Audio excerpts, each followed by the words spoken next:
नमस्कार दोस्तों, आज का कहानी है मंदिर के बाहर बैठी माँ का रहस्य। सोने का सिक्का बदल गया जिंदगी।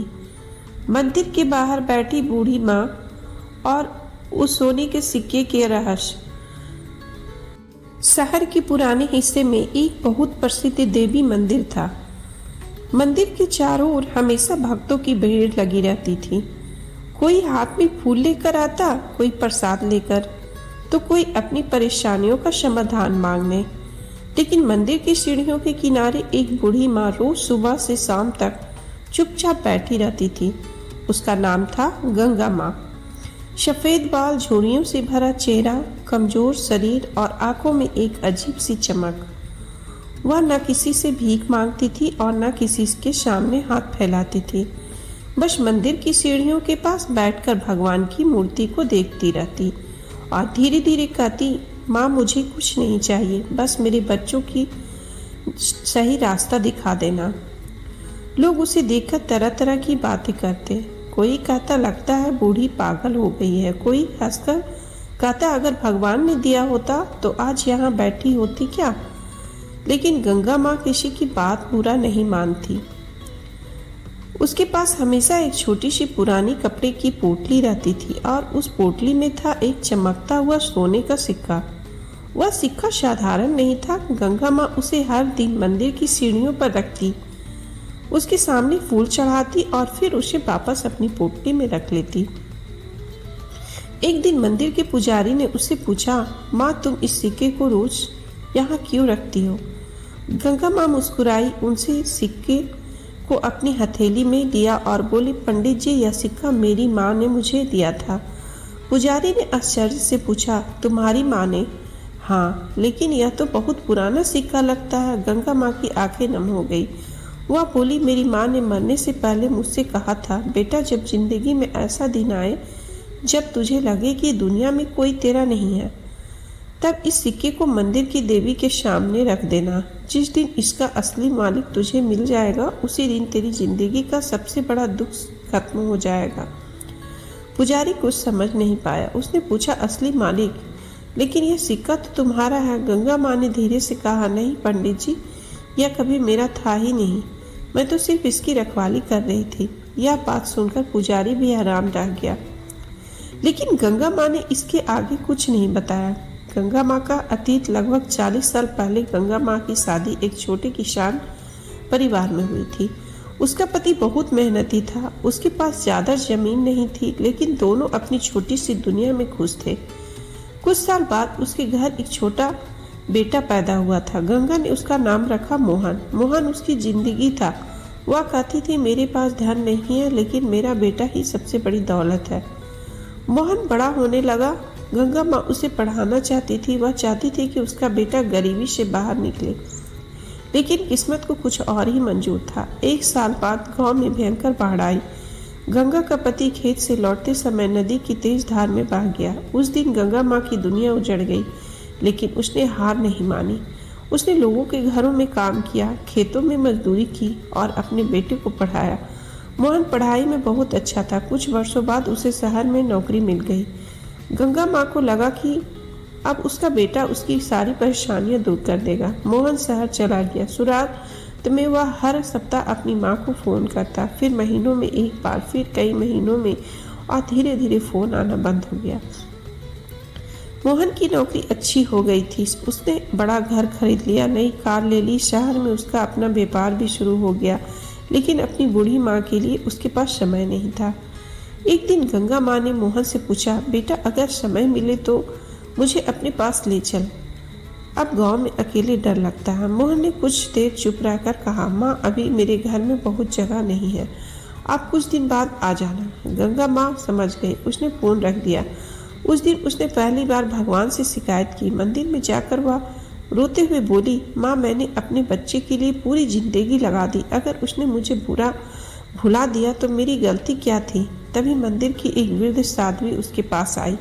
उसने गंगा माँ के हाथ में एक पुराना सोने का सिक्का रखा और कहा, इसे संभाल कर रखना। एक दिन यह सिक्का तुम्हें उस इंसान तक पहुँचाएगा जिसकी जिंदगी को तुम्हारी जरूरत होगी।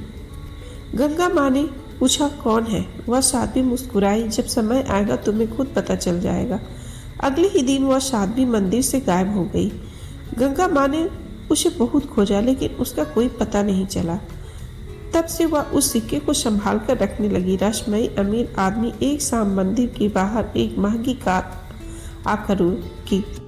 उसमें से लगभग 50 साल का एक अमीर आदमी उतरा। उसका नाम था राघव मल्होत्रा। महंगे कपड़े, हाथ में महंगी घड़ी और चेहरे पर परेशानी।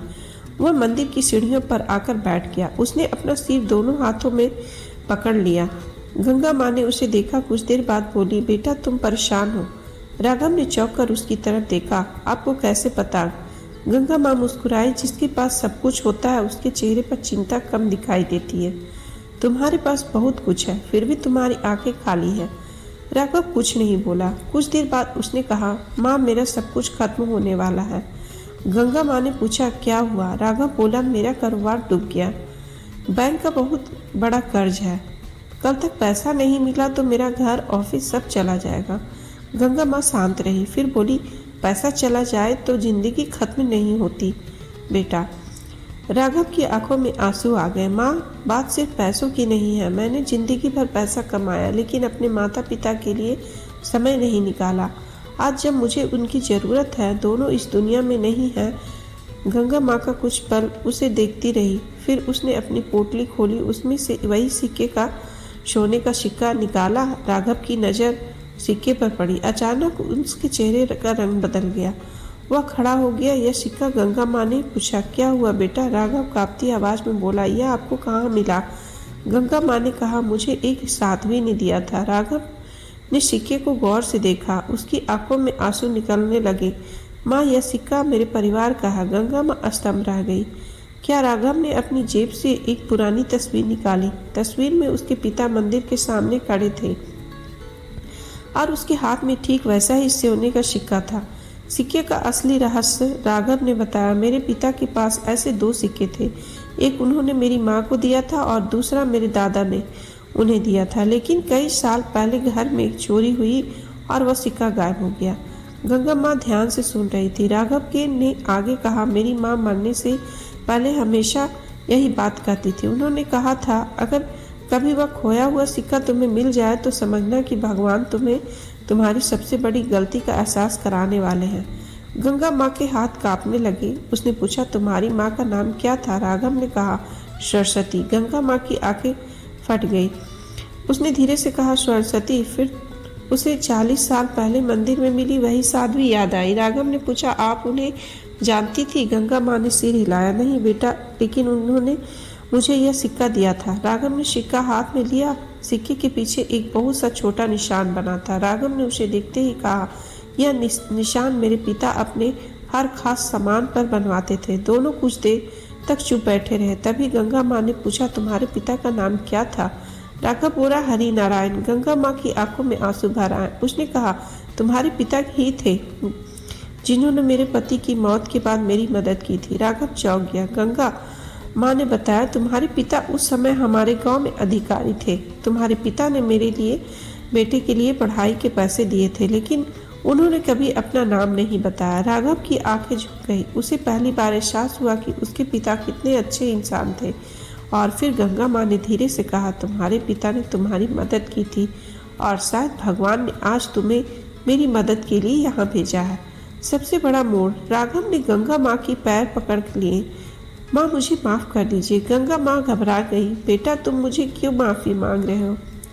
राघव रोते हुए बोला, क्योंकि मैं भी आपकी तरह एक माँ का बेटा हूँ। मेरी माँ ने मुझे सब कुछ दिया लेकिन मैंने उसे के लिए समय नहीं दिया। गंगा माँ ने उसके सिर पर हाथ रखा। बेटा, माँ अपने बच्चों के हिसाब नहीं मांगती। राघव फूट फूट कर रोने लगा। उस रात वह पहली बार अपने माता पिता की तस्वीर लेकर मंदिर में बैठा। उसने भगवान से कहा, अगर मुझे एक मौका मिल सकता है तो मैं आपकी ज़िंदगी सिर्फ अपने लिए नहीं जीऊँगा। अगले दिन राघव ने अपना बचा हुआ पैसा इकट्ठा किया। उसने अपने कारोबार की कुछ संपत्ति बेची और कर्ज का एक बड़ा हिस्सा चुका दिया, लेकिन उसने गंगा माँ का सिक्का वापस लेने से इनकार कर दिया। गंगा माँ ने कहा, बेटा, यह तुम्हारे परिवार का है। राघव मुस्कुराया, नहीं माँ, यह सिक्का मुझे मेरे परिवार की याद दिलाने के लिए आया था। अब यह आपके पास ही रहेगा। गंगा माँ ने पूछा, क्यों? राघव ने कहा, क्योंकि इस सिक्के ने मुझे मेरी माँ वापस नहीं दी, लेकिन इससे मुझे यह समझा दिया गया कि माँ की कीमत क्या होती है। कुछ महीनों बाद राघव ने मंदिर के पास एक छोटा सा वृद्ध आश्रम बनवाया। उस आश्रम का नाम रखा माँ। माँ का आशीर्वाद। उन बुजुर्गों के रहने की व्यवस्था की जिन्हें उन्हें अपने बच्चे अकेला छोड़ गए थे। गंगा माँ वहीं रहने लगी। अब वह मंदिर की सीढ़ियों पर अकेली नहीं बैठती थी। हर सुबह राघव उसके पैर छूता। गंगा माँ उसके सिर पर हाथ रखकर कहती, खुश रहो बेटा। एक दिन राघव ने उससे पूछा, माँ आपने उस दिन मुझे क्यों चुना? मंदिर के बाहर तो कितने लोग आते जाते हैं। गंगा माँ मुस्कुराई। उसने अपनी पोटली से वही सोने का सिक्का निकाला। बोली, मैंने तुम्हें नहीं चुना बेटा। तो फिर गंगा माँ ने मंदिर की मूर्ति की तरफ देखा। शायद भगवान ने तुम्हें चुना था। राघव की आंखों में आंसू आ गए। तभी मंदिर की घंटी अपने आप बज उठी। गंगा माँ ने हाथ जोड़ लिए और धीरे से बोली, अब मुझे कुछ नहीं चाहिए। मेरा बच्चा रास्ता ढूंढ चुका है। वर्षों बाद गंगा माँ बहुत बूढ़ी हो चुकी थी। एक दिन उसने राघव को अपने पास बुलाया। उसने वही सोने का सिक्का उसके हाथ में रखा और बोली, अब इसे रख लो। राघव ने कहा, माँ आपने इतने साल से संभाल कर रखा। माँ मुस्कुराई। अब इसकी रखवाली करने वाला मिल गया। राघव ने सिक्का अपनी हथेली से लिया। गंगा माँ ने आखिरी बारी कहा, याद रखना बेटा, सोना इंसान को अमीर नहीं बनाता। असली दौलत वह रिश्ता है जिसे इंसान अपने स्वार्थ से हारने ना दे। कुछ दिनों बाद गंगा माँ इस दुनिया से चली गई। राघव ने उसकी अंतिम विदाई पूरे सम्मान के साथ की। उसने उस सोने के सिक्के को मंदिर में चढ़ा दिया, लेकिन उसके एक हाथ छोटी सी पर्ची भी रखी। उसमें लिखा था, यह सिक्का मेरी माँ की आखिरी निशानी है। यह उस दिन की निशानी है जब भगवान ने मुझे मेरी सबसे बड़ी भूल दिखाई थी। जिस घर में माँ की कदर नहीं होती वहाँ सोने की सिक्का भी बेकार है, और जिस घर में माँ का आशीर्वाद है वहाँ खाली हाथ भी इंसान अमीर होता है। कहते हैं आज की भी उस मंदिर में लोग उस सिक्के की कहानी सुनते हैं, और मंदिर के बाहर एक पत्थर पर लिखा है, माँ को भगवान मानने के लिए मंदिर मत ढूंढो, पहले अपने घर में बैठी उस माँ को पहचानो जिसने तुम्हारे लिए अपनी पूरी जिंदगी कुर्बान कर दी। सीख, माँ की ममता का कोई मूल्य नहीं होता। हम अक्सर दुनिया की दौलत के पीछे भागते हैं, उस इंसान को भूल जाते हैं जिसने हमें जिंदगी दी, पहली सांस से लेकर अपने पैरों पर खड़ा होने तक संभाला। इसलिए जब तक माँ अपना हमारे साथ है उसकी कदर कीजिए, उसके साथ समय बिताइए और उसके चेहरे की मुस्कान को अपनी सबसे बड़ी दौलत समझिए, क्योंकि माँ चली जाए तो दुनिया की सारी दौलत भी उसके साथ एक प्यार भरे स्पर्श की कीमत नहीं चुका सकती। तो दोस्तों, ये कहानी आपको कैसी लगी कमेंट बॉक्स में ज़रूर बताइए। Thanks for watching.